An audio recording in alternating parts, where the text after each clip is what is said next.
శివుడు విశ్వవిధాత. శివుడు హిందూ మతంలోని ప్రధాన దేవతలలో ఒకడు.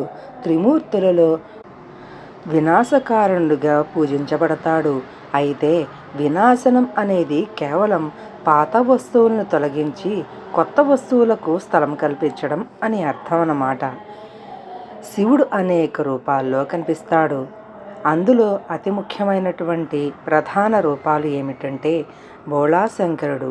చాలా సరళమైన అమాయకమైన రూపం. అర్ధనారీశ్వరుడు. అర్ధం పురుషుడు అర్ధం స్త్రీ అయిన రూపం ఈ అర్ధనారీశ్వర రూపం. ఇది పురుషుడు మరియు స్త్రీ సమానత్వాన్ని సూచిస్తుంది. అలాగే తాండవుడు విశ్వనాట్యం చేసే రూపం. అలాగే నటరాజు. తాండవం చేసే శివుని నాటరాజు అని కూడా పిలుస్తారు. శివుని ప్రత్యేకమైనటువంటి లక్షణాలు: ఆయన ధరించేది త్రిశూలం, డమరుకం, నాగం, చంద్రుడు. త్రిశూలం శివుడి ప్రధాన ఆయుధం. ఇది 3 గుణాలను సత్వ, రజ, తామస గుణాలని సూచిస్తుంది. డమరుకం శివుడు వాయించే ఒక వాయిద్యం. ఇది సృష్టికి సంకేతం. నాగం శివుడు గొంతులో ఉన్న నాగం అనంతాన్ని సూచిస్తుంది. చంద్రుడు దేనికంటే శివుడి నెత్తిన చంద్రుడు శాంతిని సూచిస్తుంది. అలాగే శివుని భార్య అయినటువంటి పార్వతి ప్రధాన భార్య. ఆమె శక్తి స్వరూపం. పార్వతి యొక్క ఇతర అవతారాలు ఏమిటంటే సతీ, ఉమా, గౌరీ, దాక్షాయిని. శివుని కుమారులు గణేశుడు, కార్తికేయుడు. గణేశుడు విఘ్నేశ్వరుడుగా పూజించబడతాడు, ప్రధాన మూర్తి.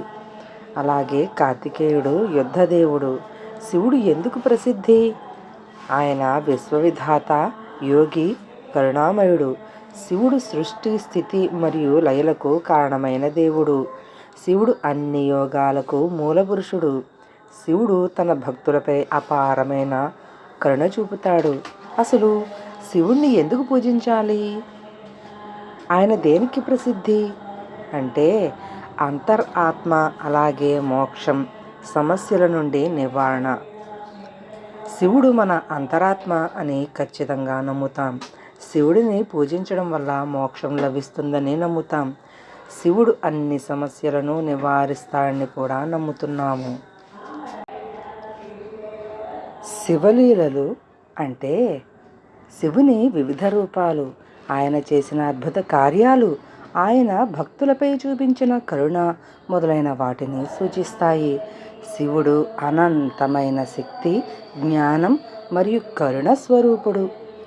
ఆయన వివిధ రూపాల్లో ప్రత్యక్షమై తన భక్తులను అనుగ్రహిస్తాడు.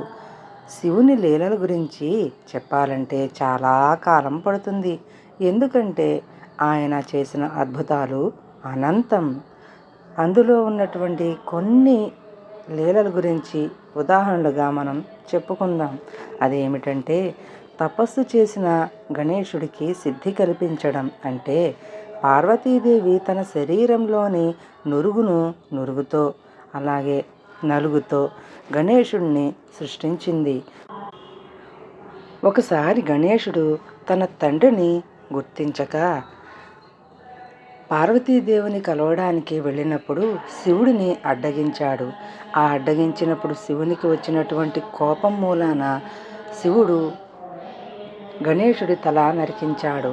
అప్పుడు వినాయకుడు తన కొడుకు అని తెలుసుకుని ఏనుగు తలను తెప్పించి వినాయకుడిని తిరిగి బ్రతికించి గజరాజు తలను తెచ్చి గణేశుడి శరీరానికి అతికించాడు.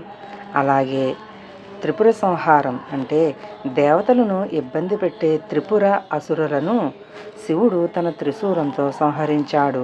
అలాగే మార్కండేయ మహర్షిని రక్షించడం.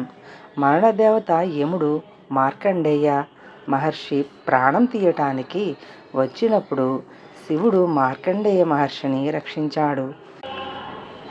శివుడు స్త్రీ మరియు పురుషుని రూపంలో కలిసి ఉండే అర్ధనారీశ్వరుడుగా ప్రత్యక్షమై స్త్రీ మరియు పురుషులను సమానులని చూపించాడు. ఇలాంటి అనేక అద్భుత కార్యాలను శివుడు చేశాడు. ఆయన లీలలు మనకు భక్తిని, శ్రద్ధను మరియు ఆధ్యాత్మికతను నేర్పుతాయి. శివుడి లీలలను చదివి ఆయన్ను స్మరించడం వల్ల మన మనసు కూడా చాలా శాంతంగా ఉంటుంది. శివుడు తన భక్తులపై చూపించిన కరుణ భక్తి శక్తిని చూపుతుంది. శివుడు ధర్మాన్ని కాపాడటానికి ఎల్లప్పుడూ సిద్ధంగా ఉంటాడు. శివుడు శాంతి మరియు ప్రశాంతతకు ప్రతీక.